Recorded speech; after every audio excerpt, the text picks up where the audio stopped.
जय श्री कृष्ण। पहला अध्याय, पहला श्लोक।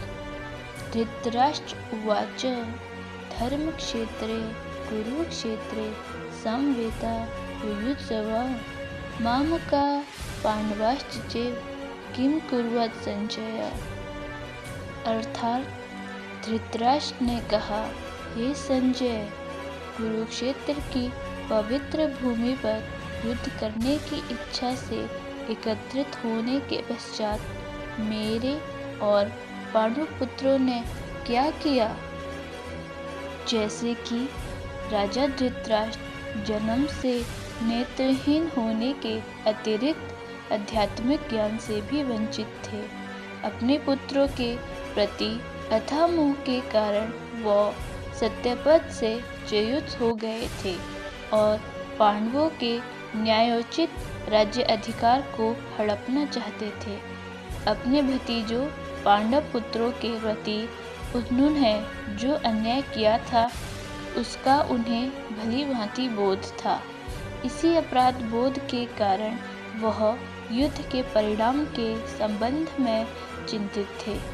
इसलिए धृतराष्ट्र संजय से कुरुक्षेत्र की युद्ध भूमि, जहाँ युद्ध होने वाला था, की घटनाओं के संबंध में जानकारी ले रहे थे। इस श्लोक में धृतराष्ट्र ने संजय से यह प्रश्न पूछा कि उसके और पांडव पुत्रों ने युद्ध भूमि में एकत्रित होने के पश्चात क्या किया। अब यह एकदम स्पष्ट था कि वे युद्ध भूमि में केवल युद्ध करने के उद्देश्य के लिए एकत्रित हुए थे। इसलिए यह स्वाभाविक ही था कि वे युद्ध करेंगे। धृतराष्ट्र को ऐसा प्रश्न करने की आवश्यकता क्यों पड़ी कि उन्होंने युद्ध भूमि में क्या किया। धृतराष्ट्र द्वारा धर्म क्षेत्रे धर्मभूमि शब्द का प्रयोग करने से उनकी आशंका का पता चलता है। कुरुक्षेत्र पवित्र भूमि थी। शतपथ ब्राह्मण ने इसका वर्णन कुरुक्षेत्र देव यज्ञम के रूप में किया गया है। अर्थात कुरुक्षेत्र स्वर्ग की देवताओं की तपोभूमि है। इसीलिए इस भूमि पर धर्म फलीभूत होता है।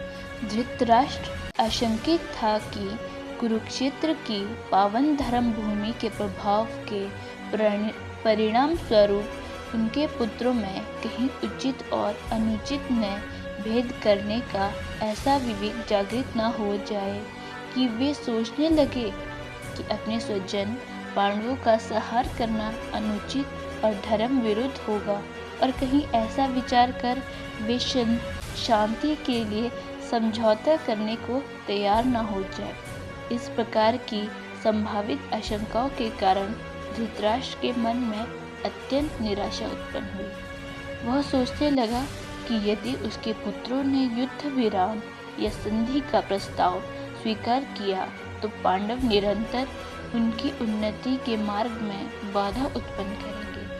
साथ ही साथ वह युद्ध के परिणामों के प्रति भी संदिग्ध था और अपने पुत्रों के उज्जवल भविष्य के प्रति सुनिश्चित होना चाहते थे। इसलिए उन्होंने संजय से कुरुक्षेत्र के युद्ध स्थल में हो रहे गतिविधियों के संबंध में पूछा, जहां दोनों पक्षों की सेनाएं एकत्रित हुई थी।